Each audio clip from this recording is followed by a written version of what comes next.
The paper airplane toss, and if you caught one similar to this one, you had the chance of winning a round trip to anywhere the airline flies. Going home is important to some in Pullman, but to others, they want to experience their first Apple Cup in Pullman. The passenger must be able to get in the car by themselves and buckle up, or else the service will not be provided to you. Right here on the laptop screen, we can see the first item that Sandra sold after her website launched. Here at Village Center, lines began to form on Spider-Man No Way Home's opening night, with lines forming outside the building. Row, row, row your boat. This is exactly what the WSU rowing team did as the Cougars' first varsity's 4-boat won its race to highlight the day at the head of the American for WSU. The Cougs clocked in at 19.22.7. This performance allowed for a strong day of racing at Lake Natoma. For the Cougars had a total of 6 boats post a top 10 finish at the head of the American. Coach Jane LaRiviere said it was nice to be back racing ton of boats and that the victory in the fours race was a nice surprise. The rowing team will now head into winter to train for the spring season. WSU's very own athletics director Pat Chung is being inducted into the Asian Hall of Fame in Seattle. Chung will be inducted next week. Chung has led Cougar athletics for the past 4 years. WSU reports that since his arrival, Chung has led Cougar athletics in record-setting fundraising initiatives and student-athlete achievement. He is the first Asian American athlete director at a Power 5 school.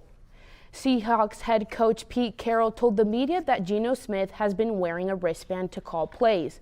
Some media members interpret it as a shot at Russell Wilson, but he responded to the comment saying they won a lot of games without a wristband. Pete Carroll's exact quote included that there has been resistance to wearing a wristband in previous seasons, which could be seen as a shot at his former Super Bowl winning quarterback.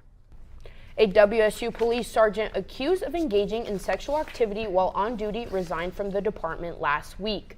According to a news release from the university, Sergeant Matt Kurt violated WSU's policies regarding sexual harassment, improperly used university resources, and violated policies in the department's conduct manual. The situation dates back to December of 2020.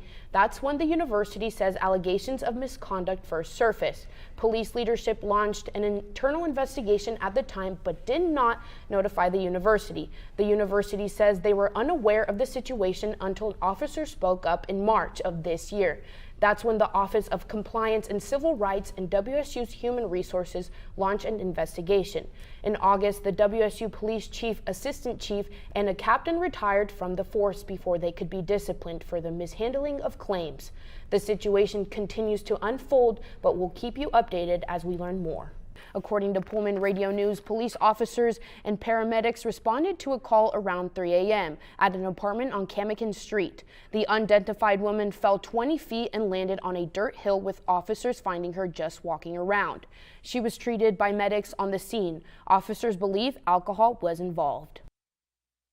To celebrate the federal holiday, members of the Nez Perce tribe and other tribes are out on the mall today to educate students on what this day means. Out on the mall, there was trivia, stickers, and quizzes about indigenous people and their land, as well as a fundraiser supporting the Native American student organization's powwow coming up this year. Tommy Williams, a member of the Nez Perce tribe and a retention specialist at the Native American Student Center, was excited to educate the public on the importance of this day. We want to be able to promote that proper education about that we weren't discovered, we are already here, this is our homeland. So it's important for educators and students alike to understand that appropriation of our history. Celebrations for the day end here at the Cultural Center, where there'll be a keynote presentation on the importance of sweetgrass in the Cree culture.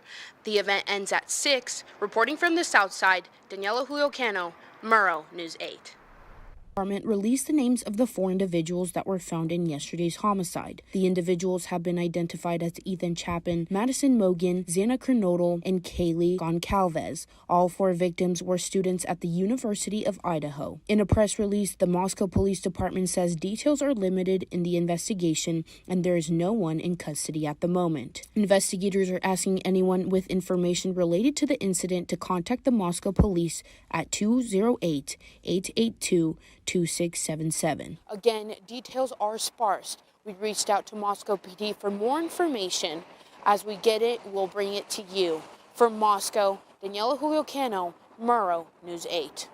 They're the lifeline from Pullman to the rest of the world. Alaska Airline executives came to the Pullman campus to celebrate WSU's partnership with the airline. Their executives spoke on the commercial aviation, recovery steps from COVID-19, and their focus on customer experience. Students filled the mall and the library to get the chance to learn about internships and opportunities to work with Alaska. It's intern recruiting season, so it's nice to be able to meet students in person. This partnership will help expand the business community of WSU and Pullman. Folks can get in and out of our community much easier than they could if we didn't have that airport service. So to me, it's really critical to our future economic growth as a university and as a Pullman area business community. Apart from learning about the airline, students had the chance to win prizes. Here at the library, there was a paper airplane toss, and if you caught one similar to this one, you had the chance of winning a round trip to anywhere the airline flies. Maybe use it for Los Angeles, go with some friends, but also could try to see what else I have in store, hopefully for like winter break. I might visit my friend down in California who's working down there, so might do that. Maybe Thanksgiving, might fly back instead of driving, I don't know. You could say Alaska Airlines Day was a success. From Pullman, Daniela Julio-Cano, Murrow, News 8.